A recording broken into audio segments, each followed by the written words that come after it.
Yo guys, it's Shinjimar here, and today we're going to be telling the story about how my mum and my friend's mum found a certain few messages that ended up in me nearly getting into trouble with the police.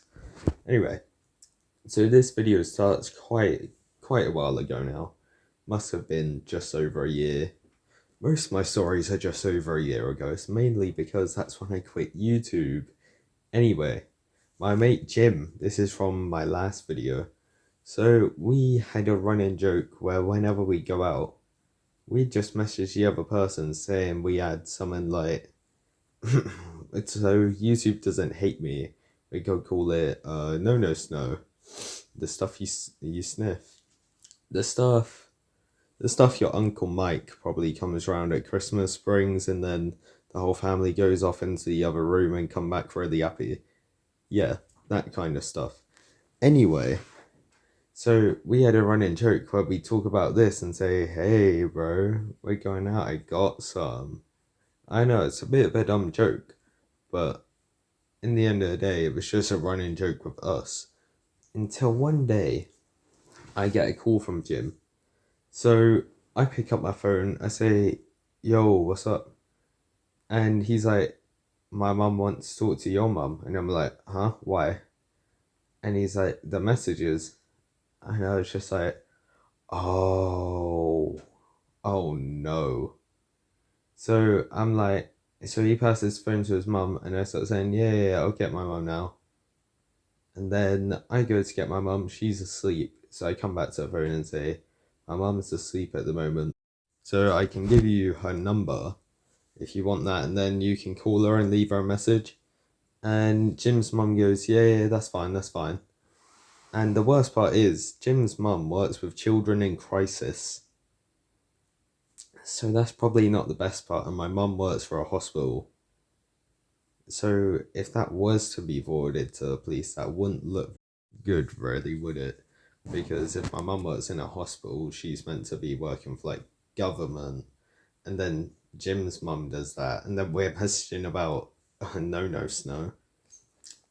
It's not the best situation ever. Anyway, so she calls my mum, and my mum picks up because she woke up to the phone call. Oh no, she didn't wake up to the phone call actually. She was left a message, and I went into my mum's room when I heard she woke up and told her, hey, Jim's mum wants to speak to you. And then I show her the messages on my phone, and she's like, oh, for God's sake, Jim. I'm guessing what she's gonna say is, I don't want my son being involved with your son anymore because he's a bad influence or something like that. And I was like, well, I don't know.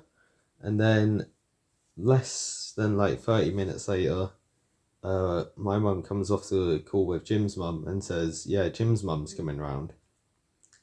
So Jim's mum comes on round, takes her only about 5 minutes to get here. Anyway, she comes round, right?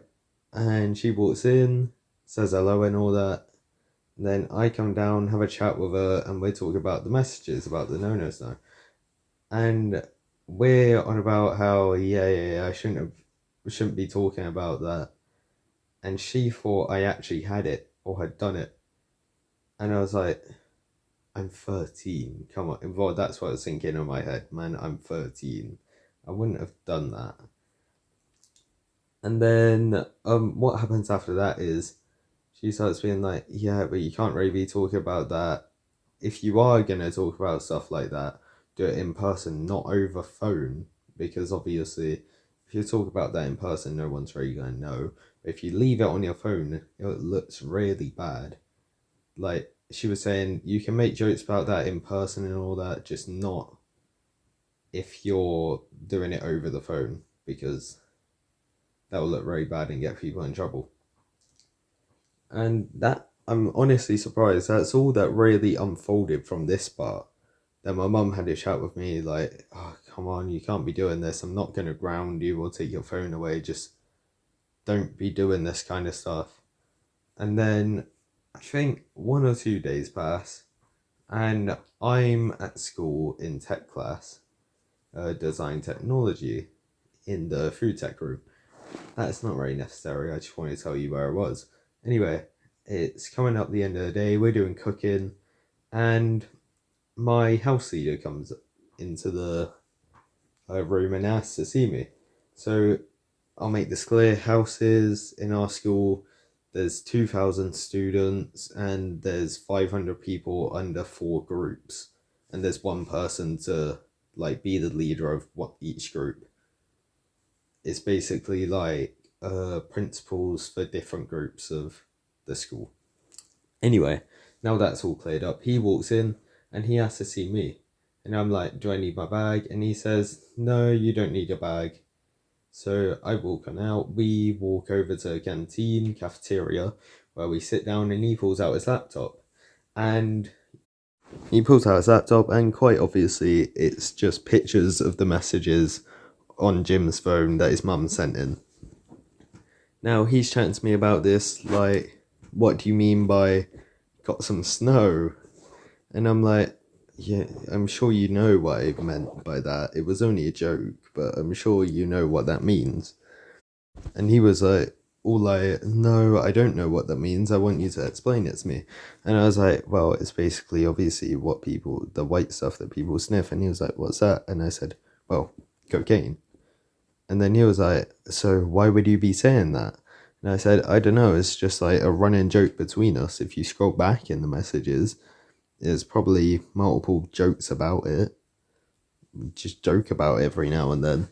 Then he was like, right, you know you can get in serious trouble for stuff like this, and next time this happens, we might have to send people to go search the house. And I'm like, yeah, that makes sense, because I'm a 13-year-old saying I have cocaine. Like, come on. Of course you're gonna have to search the house. So then I'm just explaining to him how it's mainly just supposed to be a running joke between me and Jim, but obviously if you look at it without context that it's a joke, it will look quite bad. And he's like, yeah, it does look bad. Then I'm like, yeah, but I obviously don't have any. And he was like, you know, we could drug test you right here in the school premises right now. And I said, you can't, but I'm willing to if you really want to. And he said, no, I'm just making a point that obviously if you did, you get in a lot of trouble. Then I was like, yeah, I know, it won't happen again. And then he was like, this is the first time this has happened. I'm going to let you off this one time. If something even slightly resembling this happens again, there will be bigger consequences. And I'm like, yeah, fair enough, that's fair. And then he says, get back to lesson. So I walk back to tech class and I start talking to my mates and explaining what happened. And they're just telling me how lucky I am he didn't like forward it to a police or whatever. And now I think about it, he probably did forward it to the community officers that usually come around the school. I think once or twice a week, some officers will walk around our school and see how everything's going. But yeah, that's a story of how I could have got in a lot of trouble with the police over a stupid joke that me and Jim were making back and forth.